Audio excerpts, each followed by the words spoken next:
Hey, hello, ladies and gentlemen. I'm David King. I'm Fred Cilbrith. And welcome to Keeping It Real. Sorry, we were having a little technical difficulties before we went on the air today. But anyway, I want to say, of course, thank you for tuning in. As always, I also want to, introduce Fred, as you guys know. Hi, guys. And Ricky, who's our guest here tonight. How are you? And we even have Christy. Christy, you want to say hi? Say hi, honey. Hi. All right. So today we're going to be talking about, well, as you can see, Bridgeport Bluefish. And as you can see, me and Fred are in that attire because we are, we're employees there, but we didn't even go home. We've been downtown Bridgeport all day. We've been working since 9:30 a.m. But the thing that makes this interesting is it's not just about me and Fred who work there, but it's the fans who make that place happen and bring everything to life. And without them, there is no us. Most definitely. And one of our diehard fans is basically sitting right here. So I'm going to hand it over to Ricky. Well, first of all, Ricky, thank you for coming on the show. It was a pleasure having you here. You got it, guys. Thanks for having me here. So we started talking about the Bluefish. How long have you been a Bluefish fan? Since the beginning of time, since the first time they came out, 19 years. So back in 1998? Yes, when they won their first championship. I was in elementary school. I was there. yeah, I was there. I was in elementary school. You guys were mighty young back then. Yes. So, over the years, were you always a baseball fan growing up, or was it just like it was just the Bluefish thing? Why you started being a baseball fan? No. I'm a diehard baseball fan, of course. I'm a New York Mets fan. All right, but he's a Yankee. yeah. So, but the Bluefish, the reason what got me attached to the Bluefish is because they it's a Bridgeport team. And, I support my city. I'm born and raised in Bridgeport. You guys can, you see all my tattoos, Bridgeport, Connecticut. BPT, Bridgeport, Connecticut, the Hollow. I'm from the Hollow. All right. And that's me overlooking my little town there. Representing Bridgeport. And then, of course, I got the Bluefish tattoo. That's just to show you, I'm just supporting my team from day one. I was so glad when they came to Bridgeport because here I am, a Bridgeport guy, and now I have something to root for. Who's your favorite player on the Bluefish? Who's my all-time favorite? All-time favorite would be Luis Lopez. I think I met him today. He was at the ballpark. Yeah, he was there today. Yeah, he was. Yeah, Luis Lopez is my all-time favorite. Die-hard. He was he should, one day, I was hoping one day he'd be our manager. But you never know. It could be in the future. But they retired him already last year. So he's retired now. But right now, my favorite player, Wellington Dotel. That's my boy. He's our right fielder. He's the man. I love that dude. He's nonstop. If he hits a single, you might as well consider it a double because he's like the road runner. Beep beep. That's cool. You know how you hear beep beep at the stadium? Yeah. Every time he hits a single, you hear beep beep. That's him stealing, like the road runner, But even her. She, matter of fact, speaking of Luis Lopez, one time he gave her a. What did he give you, honey? A baseball bat. He gave her a baseball bat. You got a baseball bat. Was it signed? It's not signed. It said 19 at the bottom. It got his number on it. Nice. And he was standing in the on deck circle. And he goes, and then she would always say, this was about 3 years ago, mind you. She's been going there since she was. I was bringing her in a stroller. Yeah. I've been bringing her. That's how you're a diehard fan, folks. Yeah, that's it. I'm diehard. I bring her in a stroller. And let me tell you, I wanted to go. Let me tell you something. Ricky really is a diehard fan. He comes even in the rain, Ugh. when we have rain delays. He or- comes to every game, Yes, and I mean every game. Oh my God! know- I'm so aggravated sometimes with them, but I think we all sometimes can. God, But I mean, Ricky, besides the Bluefish, you said you grew up right here in Bridgeport. Now, Sure did. Obviously, I lived in Bridgeport practically my whole life. What difference have you seen from Bridgeport between the time you were coming up and now? I mean, do you see it getting Big better, difference. worse, or? nah, I see it. I don't see it get. You know what? I'm sorry to say this, man, but Nah, this you is know, keeping it that's real. cool. keeping and- it That's real. cool. I'm gonna keep it real. I blame the parents, man. I mean, unfortunately, these kids these days, they're freaking spoiled, rotten. Very true. I mean, you know what it is? Back when we were all little, listen, man, you jump on a bike, be home for, when the street lights come on, that was our time to get in the house. Yeah.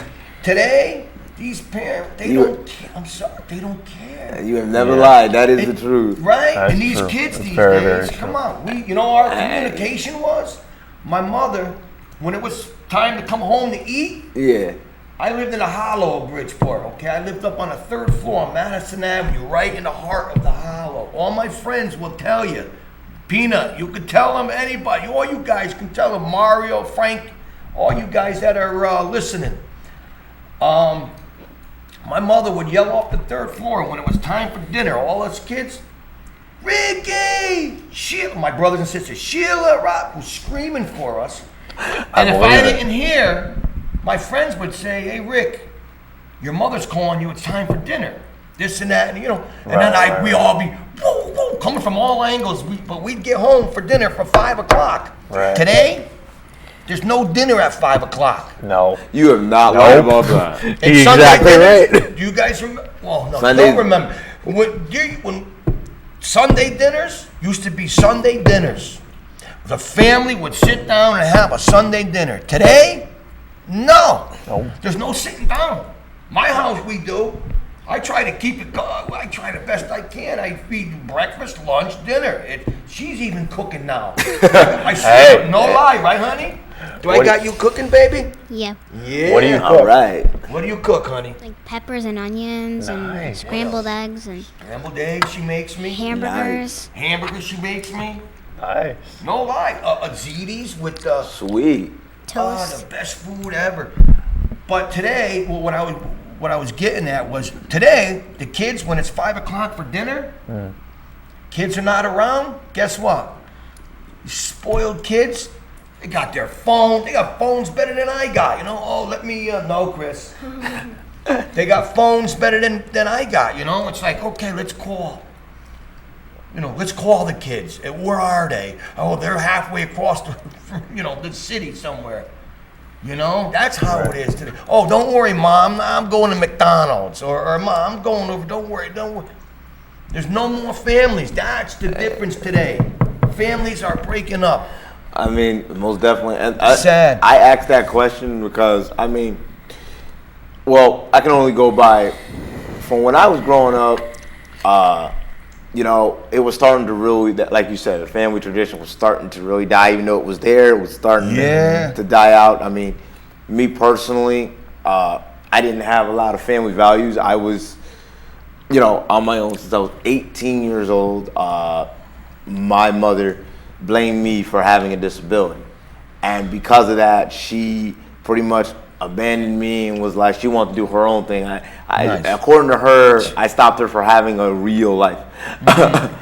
Well, and she blamed That ain't me. fair, man. And she blamed Sorry me. about that, man. Yeah, I'm sorry to hear that because that's I've what heard it the is. story a million times. I'm and- sorry and, about that. So she blamed me for that, and she wanted to do her own thing. But the only reason why, as a little kid, that she did keep me, be real, I'm keeping it real, as the host of this show, is because of the simple fact that I was worth something because I get a Social Security check. So obviously, if you get rid of the kid, you give him up for adoption, the money goes with him or her. Jesus. But when you grow up with a disability, you have some parents that are like that. That the kid is more of a cash cow than anything else. You got it, man. So for me, I never done the Sunday dinner thing or sit at the kitchen table and eat. Or Fred, as you know, with some of it, like on Thanksgiving and Christmas, it to me is just another day. I, you know, like, and don't get me wrong, I've had friends like, hey, you should come around house for the holiday or whatever. Yeah, I do it all the time. And but for me, it's more like I feel like I don't fit in because I don't know what it's like, and I'm used to. I don't like being alone, but I'm so used to being alone. And you know, along the way of all of that, you know, I've had bad times and good times. Look for love in the wrong places. I, you know, look for girlfriends that I thought was gonna work out, and here today, gone tomorrow. I, you know, and you know, then I hated myself, and I try to, you know, suppress my issues with alcohol and other stuff. And you know, but at the same time, because of my situation, I guess God has also blessed me in another sense too. Like I always say, being able to come here each and every week and do a show. That's right. Being able to do music, being able to have a job. You got it. And for the last 11 years, I've been able to work at the Bridgeport Bluefish and at the Bridgeport Arena, and of course, you know, being able to just give back to those like myself and those less fortunate, you know. And so I'm very grateful for all of that. And the one thing I try to say, you know, first of all, when you are a parent, your kid didn't ask to be born. Let's make that perfectly clear from day one. No matter, it's not about race, tall, skinny, fat, whatever. Your kid didn't ask to be here, and if your kid has a disability, you shouldn't look at him or her as a cash cow. You should love them for who they are. You know, because guys like me now, love is so hard to accept because you can't trust it. It's like, oh, I've been hurt by this person. I've been hurt by my own family. And you know, speaking of family, the rest of my family, when you go down, well, where's the rest of your family? The rest of my family, you know, they kind of pay me no mind, so I'm kind of a loner.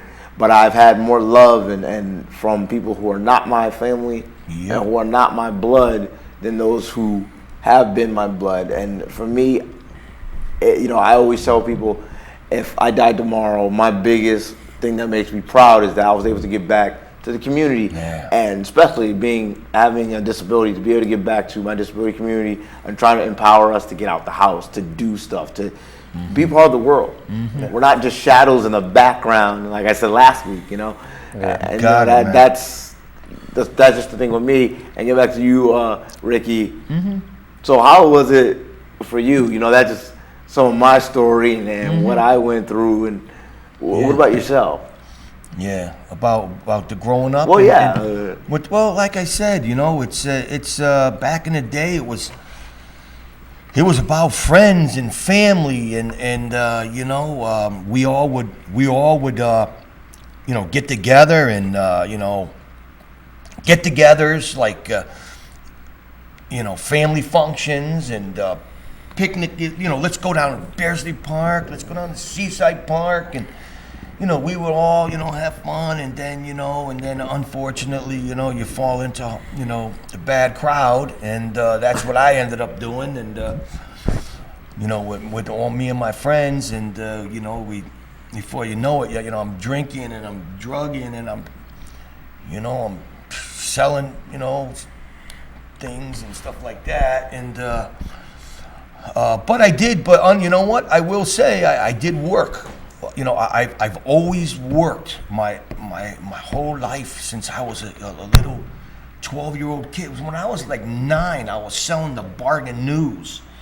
Nice. Door to door. Nice. That's old school. All right, paper boy. I was a paper boy. And then I also would shovel snow. Me and my friends, believe it or not, we would go around houses, knock on the door, and say, hey, can we shovel your snow?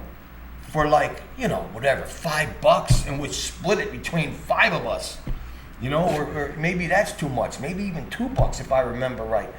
Anything to make money, but then we still had that, you know, we get that money and then we get into trouble, you know, and you know, things like that. But we always worked, You know, and then here we go again with, you know, we worked back then, and then now today, these kids today, Work they don't want to work. Exactly. They want it handed to them. They feel that it should come to me. Like they're entitled to it. Yeah, this is where it comes back. And like I always say that nothing you want out of life is going to just come to you. Never. You have to Never. go get it. You want that. You have to go work for it. You have to go get it. Man. You know, I just don't get that with the young guys, the young kids today. But I guess You know what? different generation, and I'm becoming generation. more part of the old school. So it's like, okay, well, you don't understand that, but I mean, you know, like I said, at the end of the day, I'm not mad at how my life turned out. I was able to get an apartment. I was able to do things people said I wouldn't be able to do, and you know, like I was saying before, and even up to date now. Even though I had my bad times and went through my breakups with girlfriends, and now I don't really trust girls because I feel every time they say something you can't trust. But beyond that, with being able to, like, for example, like me doing music with my music producer, and by the way, Paul, Stephanie, and you know PJ and his daughter, but that gives me a new lease on life because he helps me be able to tell a story. Yeah, my story, but also that can relate to those like myself, or even if you don't have a disability and you know you're going through what you're going through, it really helps me. And you know, I thank that guy a lot. Trust me, his album's coming out soon, folks. He's had to work with me, and it's like if you know he's had to work with me, and like sometimes just word for word, like, hey, let's say this, then say that, then say this, and you'll be like, but when it finishes coming out, it sounds cool. But more importantly, if for nothing else, it makes me feel proud about myself because like, look what you accomplished. Just because, you know, what you accomplished. Hey, you know, I did like 6 songs. Like, okay, I did 6 songs. Or I did 14 songs. Or, you know, the more you do, the more accomplishment it is. I mean, don't get me wrong. My producer's a lot better than me. I mean, he'd blow me out the water. But, you know, the thing is, what he does with just giving back, and we're talking about giving back, and I don't know even if he realized it, but what he does for me, it means so much to me that I give him more accolades sometimes than I give myself because he has no idea. It's like sometimes he's even saved me from myself. He's given me a reason to keep going forward. And of course, the disability community that adds to that to keep going forward. Yeah. And you can't put a price on that. You really can't, you know. And that's why I feel, because I've been blessed with all this, doing charity work is something I'm looking to get into next. Because even though I've had my heartaches and my hard time, I know there's people out there that's got it a lot worse than me. And I know there's some people, you know, and the one thing I don't want people to feel is what I had to feel, and that's not to be loved. So if making your day is by, I don't know, helping you watching get this show on YouTube. Well, besides watching the show, even something more realistic like a bowl of soup, $2, you know, $10. I don't know.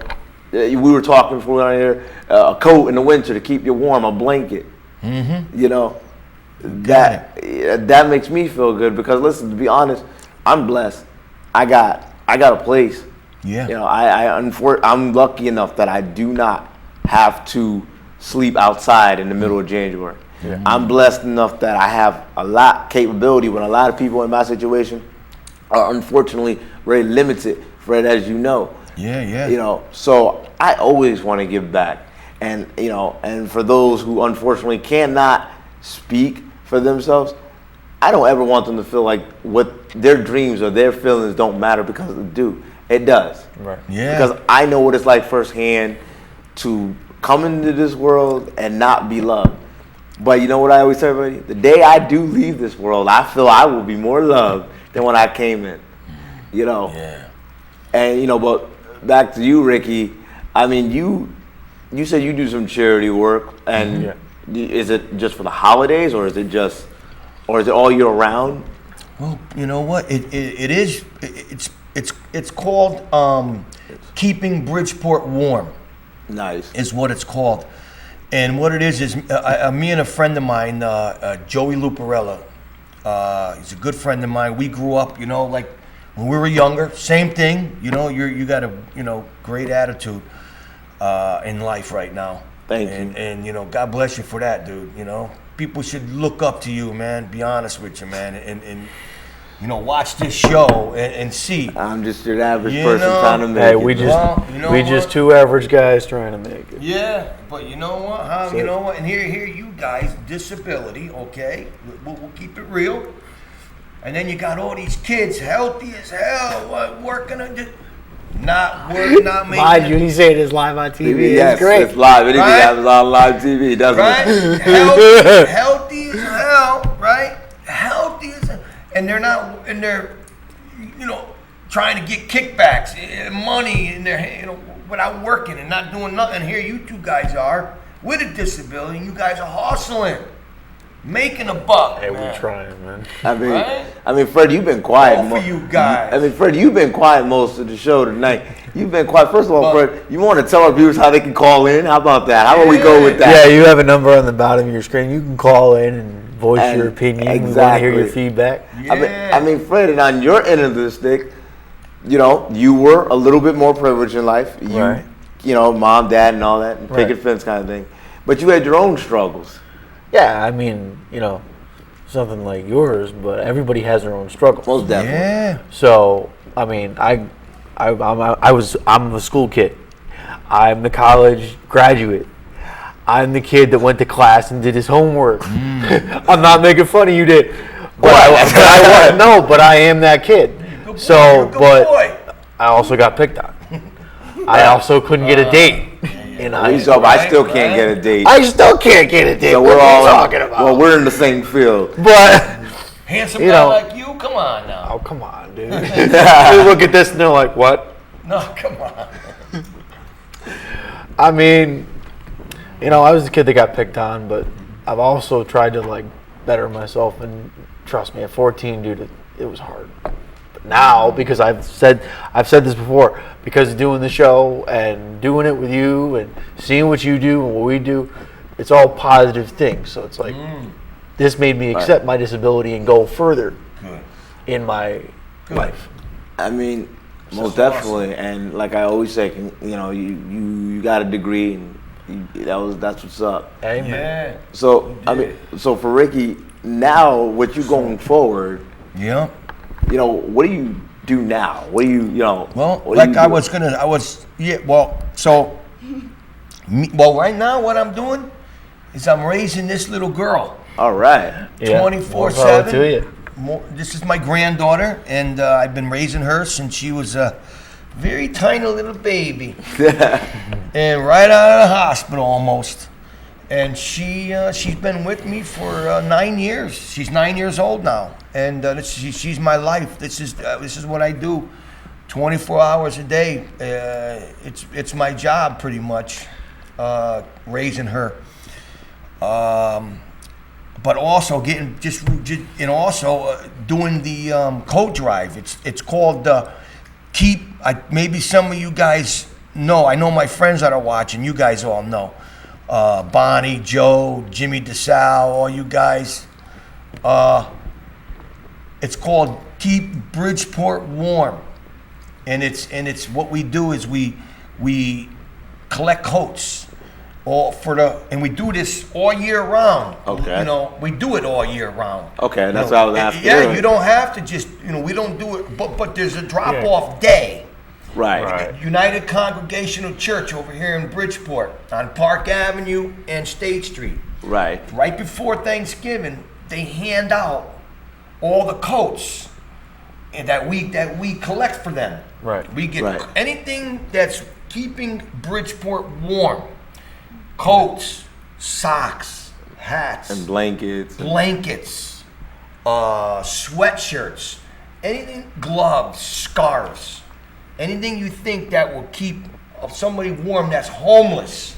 That's what me and Joey Luparella do, because we do this because of our upbringing. We had a rough life, so now this is our way of giving back. Right. And Right. what we're doing is we're giving back to our community. Most definitely. You're doing the same We're thing. we're doing what you guys are doing, Exactly. It's only different. That's all. and it's just different. It's a different way of doing it. You're reaching out, touching people. We're reaching out, covering people. I like that Right? one. That was a good one. Yeah, we're trying to keep them warm. That's a nicer word analogy. Yes. Yep. So I mean, and then also we have a friend of mine of ours, Anna Gallo and Joey Halpin. Those are our two. It's usually us four guys. We get together, and right before Thanksgiving, we go in and I call the pastor at the church, and we set up a day, and we go there and we flood them with coats, and to the point where they cry sometimes when we come in there. They're so overwhelmed with the stuff that we got over the years for these people, you know. And it's been 5 years now. Wow. And we only try to, and we also do canned food sometimes. People Canned food truck. Yes. well, they ask us, like we'll get somebody, still the coat dry, but somebody would call either me or Joe and ask us, hey, listen, if I get you a case of, I don't know, case of, what do you call it, raviolis or something, Right. beefaroni, would it be okay? Yes, it's a soup or something, like my little baby just said. And she helps too, by the way. All right. I believe it. She helps too. We got pictures of her helping us. I carry the heavy bags. She carries the heavy bags. man. It's all of us. More power to you. Exactly. And it's been very, very successful. And I'm so glad that we do this every year. And you guys are more than welcome to come on down and see the action, man. You can see us in action. I mean, most definitely. You know, anytime. Most definitely. Hey, Fred, you want to tell viewers also that they can watch the show on YouTube? Because you've been quiet tonight. You've I been know, quiet. I'm just quiet I know, you're tonight, just tired. folks. I'm It's sorry been a about long that. night. It's been a long day. It's been a for us long folks. day. We just So- got back from work, so Yeah, Fred can't wait to get But- home. Exactly. He's looking at it like I gotta go to work tomorrow. Yeah. You got the day off. I Exactly. gotta work. Yeah. But you can watch us on YouTube at Keeping It Real with David King. You could search that. We got a Twitter page, 13 Keeping It Real with the @ sign in front of it, and Snapchat, Instagram, all that.